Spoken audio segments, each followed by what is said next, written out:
seconds. Ready, start.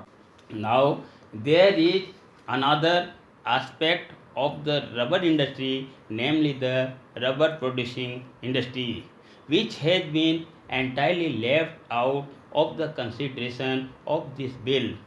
That is the rubber manufacturing industry. My honorable friend Mr. R.P. Sinha has rightly pointed out that aspect. We find that Indian rubber production has been consumed by the rubber manufacturing industry in India. So here is the question of increasing Indian production. As with the tea trade, the question is the of export.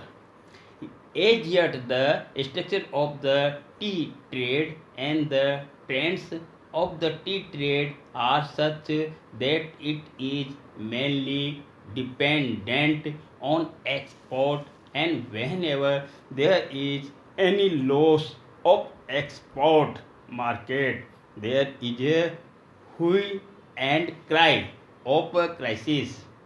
But in the case of the rubber industry, all the rubber produced in India is consumed by the rubber manufacturing industry in India.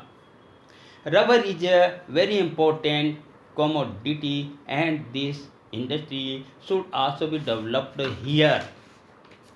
There is a deficit in Indian production, so the government thinks of allowing import of rubber. If the production of rubber is increased by 27,000 tons a year, that will be consumed in India. That is all very true. So, my point is that in connection with the development of the rubber industry, we cannot leave the rubber manufacturing industry out of our consideration. These are closely connected with one another para. Coming to the question of the rubber manufacturing industry, my friend Mr. R.P. Sinha has rightly pointed out that it is also dominated mainly by foreign companies.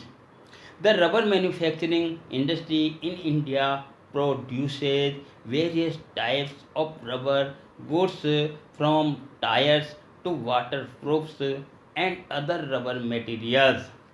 They produce tires and tubes, cables, general mechanical goods including roofing, footwear, and so on. But the predominant position in the rubber manufacturing industry is occupied by Messrs. Dunlop Rubber Company, Messrs.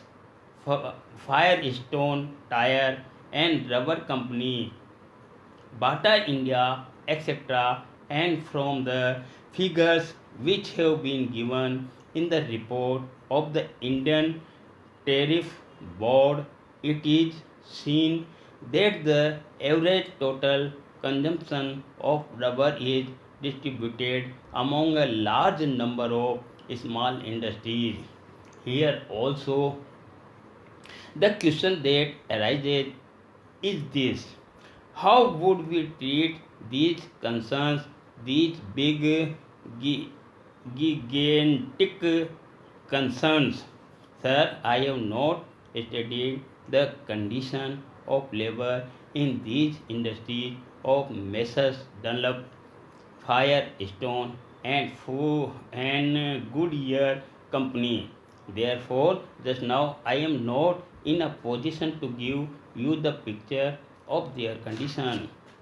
But the question is that from the price of rubber in India in relation to the world price of rubber, these people are mostly benefiting. It is true that prices cannot be fixed in such a way that the big concerns will pay one price for the rubber and the small concerns will pay another price for rubber. Here also the main question that comes is this: if we want to develop the small units, the question arises of putting some check on the profits made. These big foreign